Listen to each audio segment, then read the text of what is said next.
halkan saaxiibayaal waa keenan muqdisho sidaad maqasheen waxaan idin soo gudbinaynaa wararka degdega ah ee ku aadan qaraxyo daqiiqado u dhaxeeyay waa laba qarax oo muqdisho ka dhacay gaar ahaan degmada Shangaani ee gobolka Banaadir qaraxyada oo wararka ku aadan ilaa imika ay yihiin qoys soo taraya ayaa waxa la ama ay ka dhaceen xarunta wasaaradda shaqada iyo shaqaalaha ee xukuumadda Soomaaliya oo ku taala degmada Shangaani isla markaana dhabarka ku haysa ama aad ugu dhow xarunta qaybta guud ee booliiska gobolka Banaadir qaraxa hore ayaa ahaa gaari waxaana la sheegay in iridka hore ee wasaaradda shaqada iyo shaqaalaha uu ka dhacay isla markaana rag hubeysan inta kadib ay gudaha u galeen xarunta wasaaradda shaqada iyo shaqaalaha gaari labaad ee qarxay ayaa la sheegay sida dad goobjoogayaal ah ay ku waramayaan inuu ahaa gaariga ay ka degeen ragga xilligan la tilmaamayo inay ka dhex dagaalamayaan xarunta wasaaradda shaqada iyo shaqaalaha waxaana sidoo kale jirta in xilligan ay halka gaareen askar badan oo ka tirsan ciidamada dawladda si ay weerarka uga qayb qaataan ama soo afjaraan mid ka mid ah dadka goobjoogayaasha ah ee qaraxa markuu dhacay goobta ka agdhawaa ayaan goordhow ka waraystay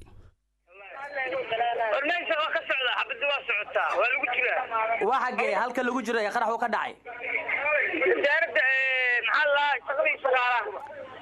waan gartay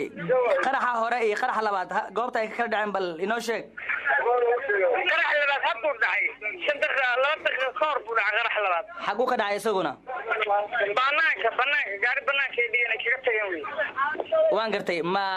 rag dagaalamaya gudaha ku jira wasaaradda gudaha ku jiraan adiga marka xagee joogtay marka qarax uu dhacay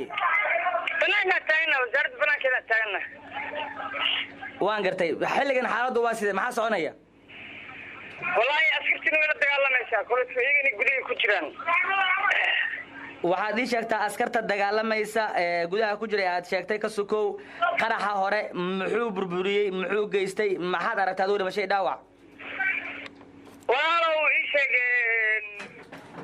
laba qofood oo shacab oo agteena taagneed oo ku dhaawacantay ii sheeg wax gudaha ku dhacayba ma garanayo walaal taasi warkamahayo gudaha lama geli karo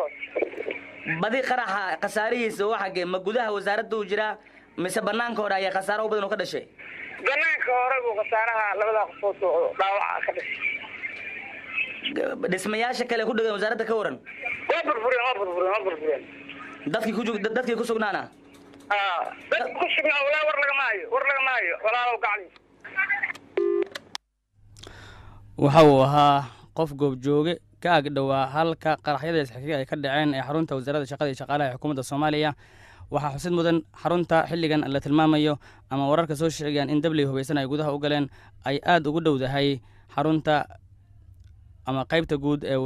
booliiska gobolka Banaadir iyo sidoo kale hotel Durbin oo sidoo kale goor hore ama waqti hore qarax uu ka dhacay wararka ku aadan qaraxyada iyo wixii ku soo kordha saaxiibayaal goor walba kayin inaad kala socon doontaan